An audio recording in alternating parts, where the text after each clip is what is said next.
Show you how to calculate the intrinsic value of a company using the Buffett Investors tool.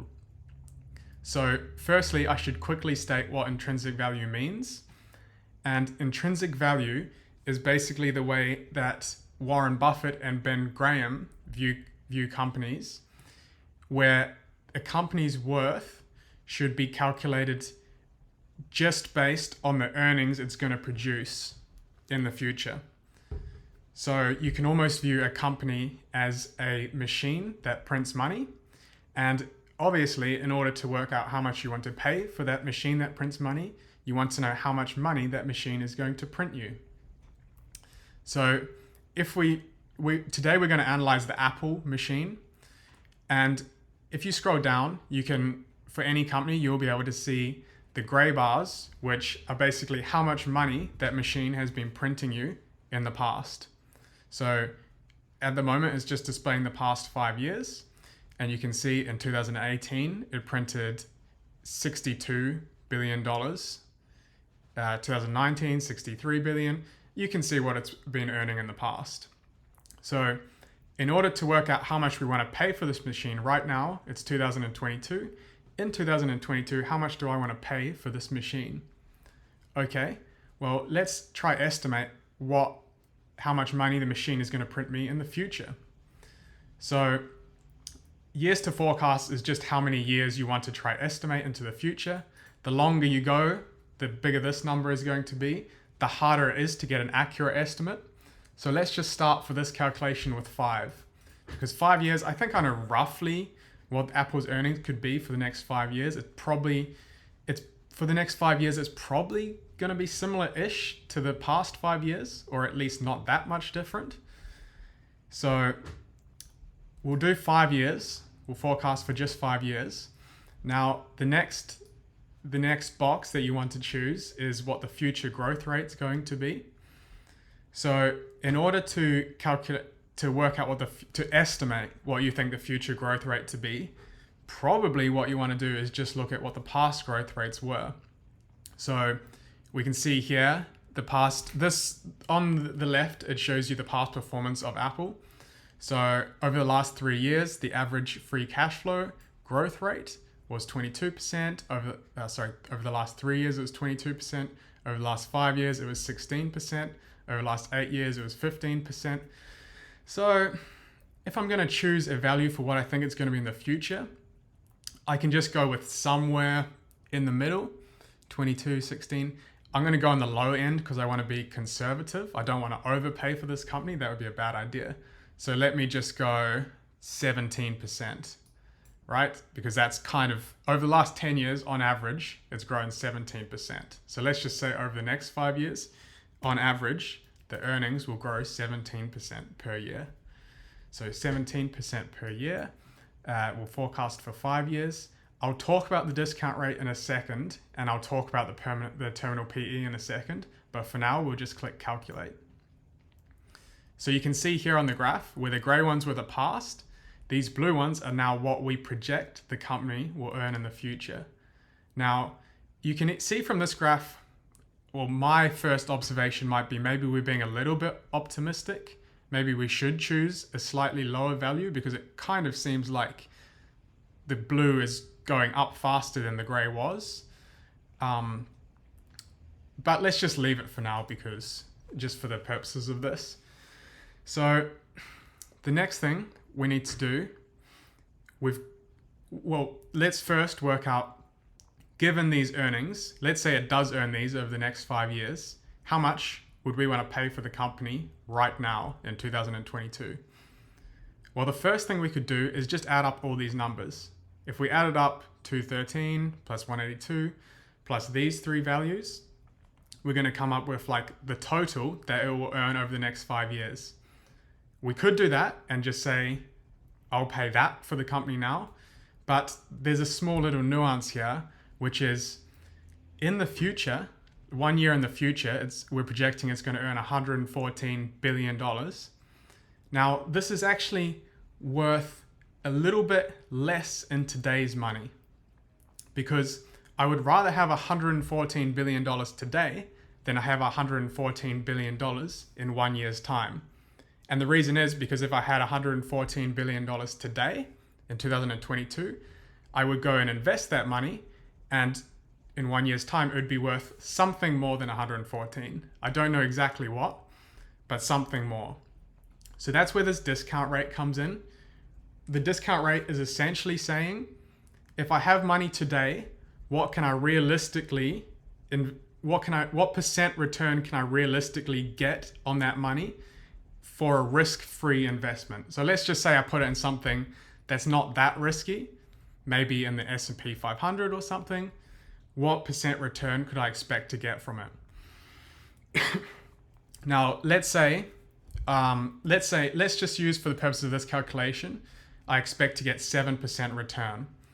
So now we can tell if I had $114 billion today, in 1 year's time, it would be worth 7% more than 114. So to work backwards from that, we can say $114 billion in money in 1 year's time, essentially go like 7% less than that. It's not slightly it's a little bit more technical than that, but go roughly 7% less than that, and you've got an amount of money today, which if you invested it, would be worth $114 billion in 1 year's time. So you can work backwards. So that's what we call discounting money back to today's value.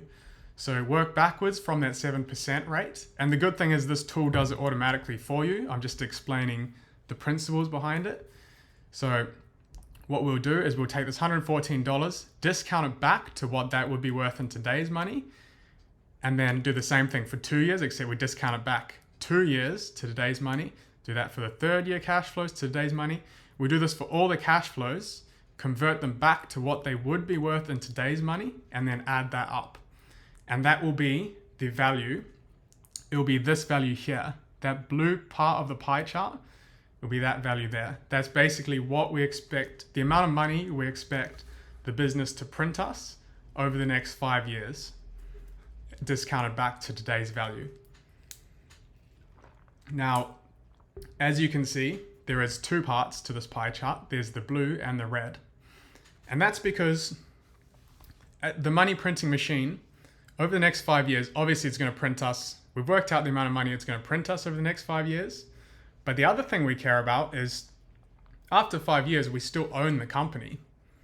We still own the company and we can sell that company. So that's got to be worth some money to us in 5 years. So that's where the red part comes in. Now, there's a bunch of ways you can work out or estimate what you're going to sell the company for in 5 years' time. But the way we currently do it in the tool is we use what we call the terminal PE ratio. So that's just saying, most of you will probably know what PE is, but for those of you who don't, it's just saying how much does the company sell for compared to what its most recent earnings were. So in 5 years' time, let's pretend we're sitting in 5 years' time when we're selling the company. The most recent earnings were $213 billion. Now, let's just say, for the purposes of this calculation, and this is where it kind of turns into an art form because you can choose your own numbers for this, but let's just say we're going to sell it for 10 times what its earnings were. For reference, 10 times is very low, but let's just choose 10 times. So we sell, so in 5 years' time, the most recent earnings were $213 billion. Let's just say we're going to sell the company for 10 times that, which should be, I think, $2.13 trillion. So if we look here, so in 5 years' time, we're going to sell the company for $2.13 trillion. Now we have to do the same thing we did with these earnings, because I'm going to sell it for $2.13 trillion, but that's in 5 years' time. So I've got to discount that money back to today's value and say what amount of money in today's money would be worth $2.13 trillion in 5 years' time. So we discount that terminal value back to today's money, and the tool does that for you. And then that is what this red part is, terminal value. So discounted back to today's money, the amount the business is worth the addition of all the blue lines you can see in the graph, discounted back to today's money, plus how much we sold it for in 5 years' time, discounted back to today's money.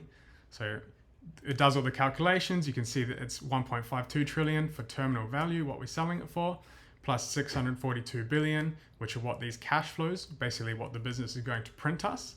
And it adds those two numbers up. And if you add those two numbers up, you get a value of 2.17 trillion. So essentially, Apple, just looking at the earnings, nothing else, but treating it as a machine that is printing money over time, we are saying, based on that, we think it's worth 2.17 trillion. And when you divide it by the amount of shares, it's $134.64 per share.